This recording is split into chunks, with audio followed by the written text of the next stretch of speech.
Credit card వాడే ముందు ఈ 8 రహస్య ఛార్జీల గురించి తెలుసా? నమస్కారం ఫ్రెండ్స్. క్రెడిట్ కార్డ్ అంటే చాలా మందికి ఒక ప్లాస్టిక్ కార్డ్ మాత్రమే. కావాల్సినప్పుడు స్వైప్ చేయాలి, తర్వాత బిల్లు కట్టేయాలి అంతే అనుకుంటారు. కానీ ఇదే ఆలోచన వేలాది మందిని అప్పుల ఊబిలోకి నెట్టేస్తుంది. ఎందుకంటే బ్యాంకులు మీకు డబ్బును ఇవ్వవు, మీ భవిష్యత్తు ఆదాయాన్ని ముందుగానే ఖర్చు చేసే అవకాశాన్ని మాత్రమే ఇస్తాయి. ఈ ఒక్క విషయం అర్థం చేసుకోకపోవడం వల్ల చాలా మంది ప్రతి నెల జీతం వచ్చినా చేతిలో డబ్బు మిగలడం లేదు. అసలు క్రెడిట్ కార్డ్ కంపెనీలు ఎలా సంపాదిస్తాయి? మీకు ఫ్రీగా కనిపించే కార్డు వెనుక వారి బిజినెస్ మోడల్ ఏమిటి? మీరు చేసే చిన్న చిన్న తప్పులు ఎలా వేల రూపాయల అదనపు ఖర్చుగా మారుతాయి? ఈ వీడియో చివరి వరకు చూస్తే క్రెడిట్ కార్డ్ గురించి మీ ఆలోచనే మారిపోతుంది. ఒకసారి ఊహించండి, మీరు 1 లక్ష రూపాయల జీతం తీసుకుంటూ ఉన్నారు. మీ దగ్గర 5 క్రెడిట్ కార్డులు ఉన్నాయి. ప్రతి కార్డులో 2 లక్షల రూపాయల వరకు లిమిట్ ఉంటుంది. కాగితాల మీద చూస్తే మీరు 10 లక్షల రూపాయలు ఖర్చు చేసే శక్తి ఉన్న వ్యక్తిలా కనిపిస్తారు. కానీ నిజంగా మీ బ్యాంక్ ఖాతాలో ఎంత డబ్బు ఉంది? ఇదే చాలా మంది చేసే మొదటి పొరపాటు. క్రెడిట్ లిమిట్ అనేది మీ సంపాదన కాదు, అదొక బాధ్యత. దాన్ని ఎంత జాగ్రత్తగా వాడితే అంత మంచిది. క్రెడిట్ కార్డ్ కంపెనీలు మీకు రివార్డ్ పాయింట్లు ఇస్తాయి, క్యాష్ బ్యాక్ ఇస్తాయి, ఎయిర్పోర్ట్ లాంజ్ ఇస్తాయి, సినిమా టికెట్లు ఇస్తాయి. ఇవన్నీ చూసి చాలా మంది ఫ్రీ బెనిఫిట్స్ అనుకుంటారు. కానీ వ్యాపారంలో ఎవరు ఉచితంగా ఏమీ ఇవ్వరు. ఎక్కడో ఒక చోట వారు తమ లాభాన్ని తీసుకుంటారు. అందుకే మీరు కార్డ్ తీసుకునే ముందు దాని బెనిఫిట్స్ మాత్రమే కాదు, దాని పూర్తి నిబంధనలు కూడా తెలుసుకోవాలి. చాలా మంది చేసే మరో పెద్ద తప్పు కనీస బిల్లు మాత్రమే చెల్లించడం. బ్యాంకు మీకు కనీస మొత్తం చెల్లిస్తే సరిపోతుందని చెబుతుంది, కానీ అది మీకు సహాయం కాదు. మీ అప్పును ఎక్కువ కాలం కొనసాగించడానికి ఇచ్చే అవకాశం మాత్రమే. మీరు పూర్తి బిల్లు చెల్లించకపోతే మిగిలిన మొత్తంపై వడ్డీ పెరుగుతూ ఉంటుంది. ఆ వడ్డీపై మళ్ళీ వడ్డీ చేరుతుంది. చివరకు మీరు కొన్న వస్తువు ధర కంటే చాలా ఎక్కువ డబ్బు చెల్లించే పరిస్థితి వస్తుంది. మరో ప్రమాదకరమైన అలవాటు క్రెడిట్ కార్డుతో నగదు తీసుకోవడం. చాలా మంది అత్యవసర పరిస్థితుల్లో ఏటీఎం నుంచి డబ్బు తీసుకుంటారు, కానీ అక్కడి నుంచి అసలు ఖర్చు మొదలవుతుంది. సాధారణ కొనుగోళ్లకు ఉండే గ్రేస్ పీరియడ్ ఇక్కడ ఉండకపోవచ్చు.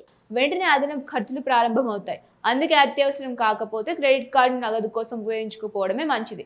విదేశాలకు వెళ్లే వారు కూడా ఒక విషయం గుర్తుంచుకోవాలి. విదేశీ కరెన్సీలో చెల్లింపులు చేసేటప్పుడు మారక రేటుతో పాటు అదనపు ఖర్చులు కూడా ఉండే అవకాశం ఉంటుంది.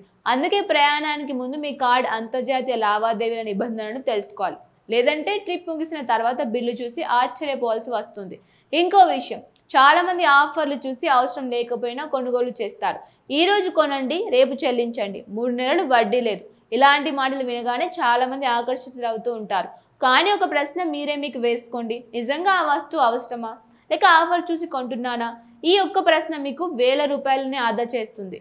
క్రెడిట్ కార్డు వల్ల లాభాలు లేవా అంటే ఖచ్చితంగా ఉన్నాయి. సమయానికి పూర్తి బిల్లు చెల్లించే వారికి ఇది అద్భుతమైన ఆర్థిక సాధనం. అత్యవసర పరిస్థితుల్లో ఉపయోగపడుతుంది. ఆన్లైన్ కొనుగోలులో అదనపు భద్రత ఇస్తుంది. మంచి క్రెడిట్ హిస్టరీ ఏర్పడడానికి కూడా సహాయపడుతుంది. కొన్ని కార్డులు ప్రయాణ బీమా, కొనుగోలు రక్షణ, ప్రత్యేక డిస్కౌంట్లు కూడా అందిస్తాయి. కానీ ఇవన్నీ క్రమశిక్షణతో ఉపయోగించుకున్నప్పుడే ప్రయోజనం. క్రెడిట్ స్కోర్ గురించి కూడా చాలా మందికి పూర్తి అవగాహన ఉండదు. మీరు బిల్లు ఆలస్యంగా చెల్లిస్తే, పదే పూర్తి లిమిట్ వరకు ఖర్చు చేస్తే, ఒకేసారి చాలా కార్డులకు దరఖాస్తు చేస్తే, ఇవన్నీ మీ క్రెడిట్ ప్రొఫైల్పై ప్రభావం చూపే అవకాశం ఉంటుంది.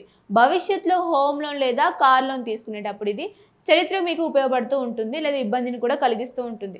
అందుకే క్రెడిట్ కార్డు వాడే వారికి ఒక చిన్న సూత్రం: మీ బ్యాంక్ ఖాతాలో ఈ రోజు చెల్లించగలిగేంత డబ్బు లేకపోతే ఆ కొనుగోలు చేయకండి.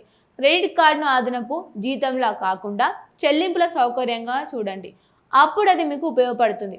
లేకపోతే అదే కార్డు మీ ఆర్థిక జీవితాన్ని నెమ్మదిగా ఒత్తిడిలోకి నెట్టేస్తుంది.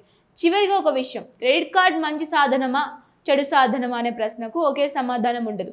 అది మీ చేతిలో ఎలా ఉపయోగపడుతుంది అనేదే అసలు విషయం. కత్తితో కూరగాయలు కూడా కోయొచ్చు, అదే కత్తితో గాయపడొచ్చు. క్రెడిట్ కార్డు కూడా అంతే. తెలివిగా వాడితే రివార్డులు, నిర్లక్ష్యంగా వాడితే అప్పులు. నిర్ణయం పూర్తిగా మీదే. మీరు క్రెడిట్ కార్డు ఉపయోగిస్తున్నారా? ఒకటే కార్డా, లేక ఒకటి కంటే ఎక్కువ కార్డులా?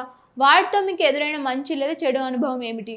కామెంట్ తప్పకుండా తెలియజేయండి. ఇలాంటి ఫైనాన్స్ అవగాహన వీడియోల కోసం మా ఛానల్ వెంటనే సబ్స్క్రైబ్ చేసి బెల్ ఐకాన్ ప్రెస్ చేయండి. మళ్ళీ కలుద్దాం మరో ఇంట్రెస్టింగ్ వీడియోతో. Thank you for watching.